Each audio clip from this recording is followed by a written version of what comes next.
Hi, I'm Jim Setzer with Images by Design, and today let's take the mystery out of guide numbers.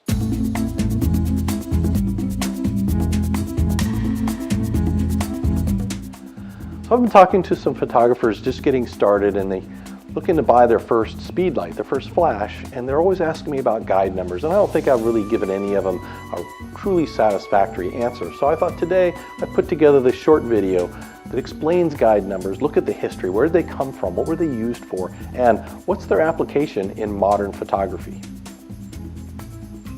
So let's start by going back several decades to the era of film photography, and starting in the 1930s, flash bulbs in these flash guns. Hook this up to your camera. When you press the shutter, the bulb would fire, adding a whole lot more light to your exposure.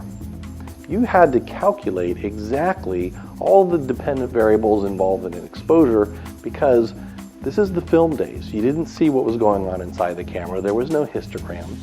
So you needed to be able to calculate for all the exposure variables. So exposure triangle, a terrible term because it's not even really a triangle, is all the variables that go into proper exposure of your photograph. They include the speed of your sensor or film in the film days, your shutter speed, your aperture, and the amount of light that is entering in through the front of the lens.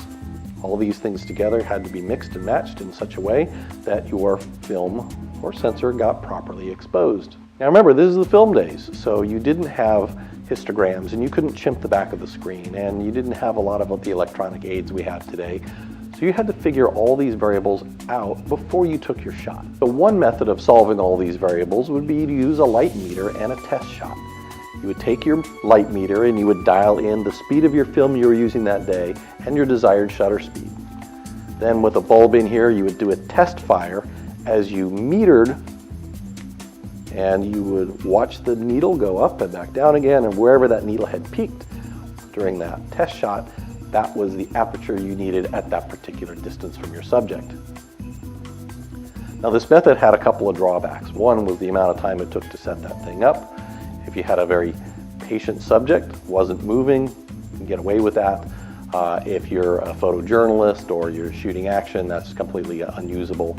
The other one is you basically wasted one of these flashes, and you pop this thing out after you used it once, it's garbage. So you would have to, after you took that test shot, load a fresh bulb in there, dial in on your camera the aperture setting you wanted, and then you'd have to put out the little grass fire that started because those flash bulbs were really, really hot after they were fired as well. And then you could take your shot. So if you had a lot of money to waste on these flash bulbs and you could waste a flash bulb for every shot you took, maybe that was a good method. But a lot of us didn't have the time or the money to be able to do that. So the second method would be to use guide numbers. When you bought your case of flash bulbs, it came with a booklet full of tables just like this one. The first thing you would do is you would decide what your reflector dish was like. So this is a 4-inch reflector bowl. It's more or less polished, it's shiny. So I would go to a table that talked about that style of reflector for that bulb. Once I've picked out the table I need that was relevant, I would put in my film speed for the day. Let's suppose we're shooting 100 speed film. And then I would look at my desired shutter speed. Let's say I wanted to shoot at 1/100th of a second. And it would give me a guide number of 140 in this particular case. What is that number, that guide number 140? Well, here's an interesting mathematical relationship between our last two values, and that is the distance from the camera to the subject and the denominator value of our aperture. Now that denominator value of your aperture are products of the square root of 2. Square root of 2 times 1 is 1.4, times 2 is 2.8, etc., etc., etc., and that's what gives you those values you see, the f-stops on your camera. The inverse square law of light says that light falls off as a square of the distance from the source, and it's a round trip. It goes from the camera flash to your subject and back to the camera again. So the product of our last two values is a constant. Really neat, huh? That means that at guide number 140, I can say, oh, I want to shoot f14 and I need to be 10 feet away. Or I want to shoot at f8, I need to be 17.5 feet away. Now on the back of your flash gun, you might have this calculator. You can put in the guide number for the day, and it would show you both distances and apertures. And so it allowed you to not have to do some of that math in your head. But there you go. That's where guide numbers were useful in the flash photography in the film days. Fast forward back to today, we've got digital cameras, we have electronic flashes, but guide numbers are still in the specification sheets. Now, one thing you might notice if you look closely at that guide number, there's a lot of caveats there. Nowhere does it show anything about a shutter speed, and that's because modern flashes used below your X6 speed, where the guide number is of any use, are so much quicker than your fastest shutter speed there, that while your shutter speed's in hundredths of a second, that flash pulse is in thousandths of a second. It's a tiny little sliver of light, so it doesn't really matter what your shutter speed is, and so it's not part of the equation. It's not a caveat anymore. Second, you might notice that they mention an ISO. What in the world does ISO have to do with the amount of light? Only indirectly. When they're measuring that guide number, they're telling you what the sensitivity of the sensor they used in their test rig was.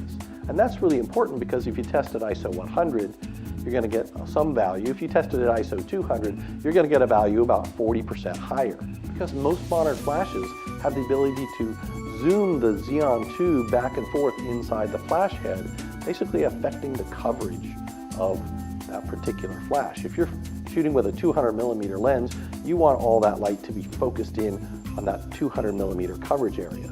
If you're shooting at a 35 millimeter lens, you're going to want to have that light spread more open to cover your frame, keep from having some dark vignetting. So most of the time, the guide number is going to be shown at the furthest zoom, because that's going to concentrate more light into a single area. It's going to give you a higher number. So let me give you an example.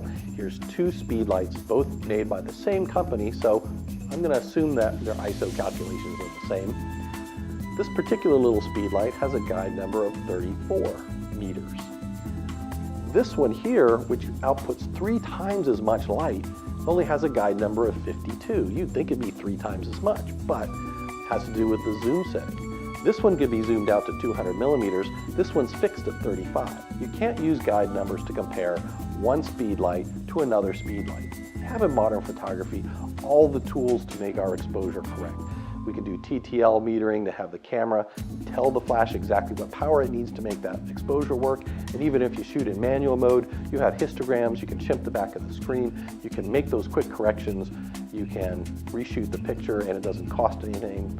I really do wish the industry would just abandon guide numbers. Give us something that is useful for comparing one unit to the next, like lumen seconds. And then let's go to that standard, let's get rid of these old antiquated guide numbers and have some value that's useful for us when comparing one product to the next. If you enjoyed this video, you found it informative, please give it a like. If you have any questions or comments, do comment down below. I'll get back to those as soon as I possibly can. And if you're interested in seeing any more of my videos, including our photography workshops, product reviews, or any of these other instructional videos, please subscribe and hit that little bell so you get notified whenever I produce a new video. For Images by Design, I'm Jim Setzer. Have a great day.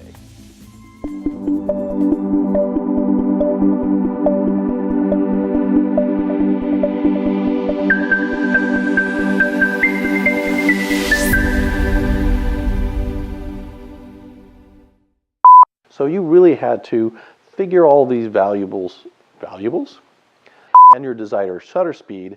You would take a test shot, and as that needle, God bless, stop.